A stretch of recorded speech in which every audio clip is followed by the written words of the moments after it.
MMDA Chairman, magandang hapon po. Welcome po sa News TV, Quick Response Team. Magandang hapon po, Emil. Magandang hapon sa inyo mga taga-subaybay. Chairman, baka pwede yung konti papaliwanag tungkol po dito sa ating heat stroke break. Ito po ay nilunsad ng inyong ahensya. Sa anong kadahilanan po, sir? Go ahead.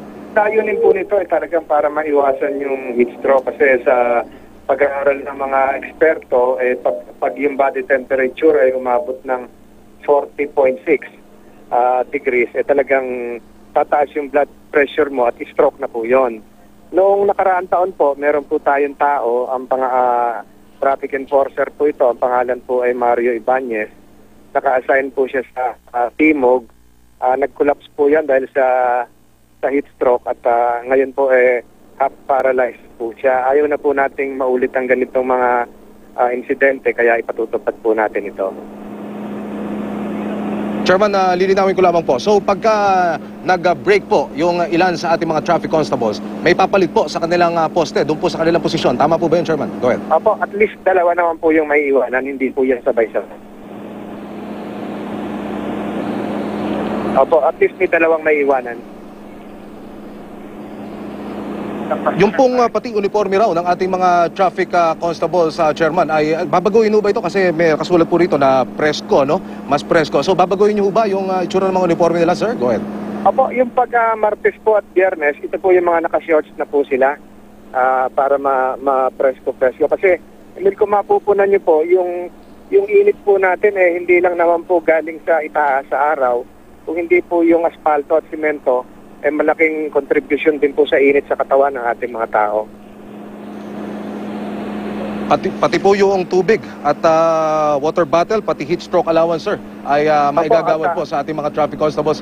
Sir, baka pwede mo magpaliwanag pa tayo ng konti rito. Itinis po natin na mabigyan po lahat sila, kagaya dati nung water jug na nakasabit po sa kanilang bewang. Nasa ganun po may baon silang tubig. At bukod po doon, kagaya po ng ginawa namin dati, nagdi-distribute kami ng libreng tubig sa kanila. Pero may mga lugar po kasi sa dami po ng mga yan na hindi po marating ng ganong oras. Kaya marapati na namin na ibigay na lang yung allowance at sila na po yung bumili ng bottled water nila. So yun po yung mga tao natin na naka-assign sa mga sulok-sulok na lugar, pati yung ating mga street sweeper. Chairman, sa ngayon ho ba yung bilang ng mga personnel, particular po yung mga traffic constables sa Metro Manila, ilan po yung active at nasa serbisyo po? Ibig ko sabihin ay nag-duty ko sa araw-araw.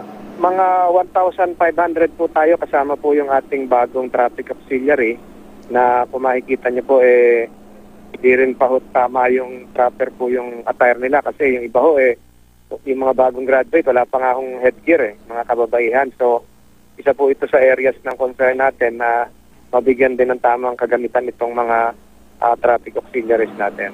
At kasama po yung mga street sweeper, marami rin po yan. Marami po dito, may edad na rin. Ito po yung nagwawali sa kalye at nasa kainitan din po ng araw. Attorney Francis Tolentino, ang MMDA Chairman, maraming salamat po sa oras nyo. Muli po, magandang hapon. Maraming salamat po, magandang hapon po sa inyo.